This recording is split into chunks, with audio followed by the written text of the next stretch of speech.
فالدول اللي انا توجهت لي دعوه باش نحضر لها من طرف جمعيه تيميتر حول اللغه الامازيغيه، الترسيم والثقافه الامازيغيه المغربيه، هي بالنسبه لي محور جا في الوقت في يوليوز بعد ما تم الترسيم في دستور 2011. وحنا كننتظروا اليوم خروج القانون التنظيمي للترسيم الأمازيغية والقانون التنظيمي المؤسس للمجلس الوطني للغات والثقافة المغربية.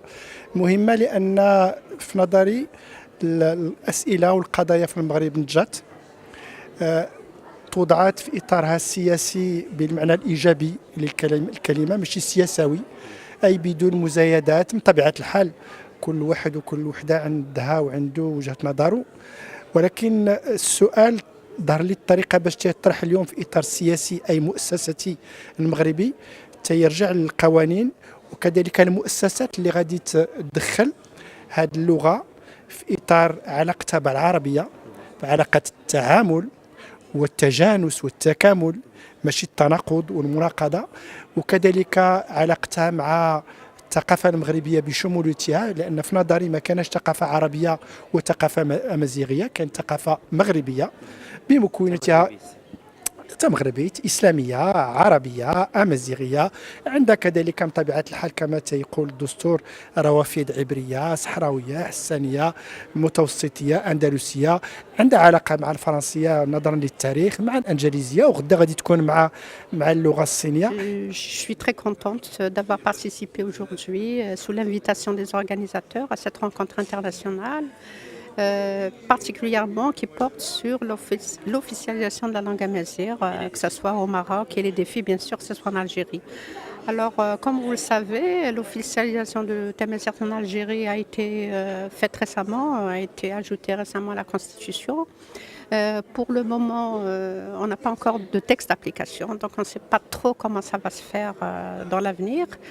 Mais on a beaucoup d'espoir et on espère justement relever ces défis qui sont énormes parce que la langue amazigh, langue de la Constitution, dans la Constitution voudra dire introduire la langue amazigh dans les institutions étatiques. Donc il faut et que ça demande un coût, comme l'a signalé M. Bokous, il faut préparer la formation des cadres, il faut créer des terminologies, il faut introduire absolument Tamazight dans toutes les institutions de l'État. Et certainement, ça ne se fera pas ni en un mois ni en 2 mois, il faut de longues années. Mais tout simplement, en Algérie, ils ont annoncé la création d'une académie qui va se faire récemment, Inch'Allah, qui, elle, prendra en charge justement tous ces préparatifs pour que Tamazight soit introduite d'une manière efficace dans les institutions de l'État prochainement. Voilà.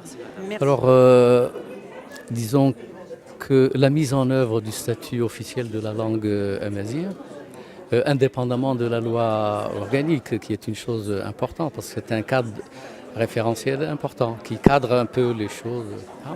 Alors indépendamment de cela, ou à côté de cela plus exactement, il y a des défis importants. Moi je pense que le premier défi, c'est le défi de l'appropriation de la langue et de la culture amazigh, une appropriation effective d'abord à notre niveau, en tant que locuteur de la langue, en tant que producteur et peut-être consommateur de la culture amazigh. Il faut que nous soyons absolument conscients de la nécessité de pérenniser cette langue, cette culture, et ça commence par nous-mêmes d'abord.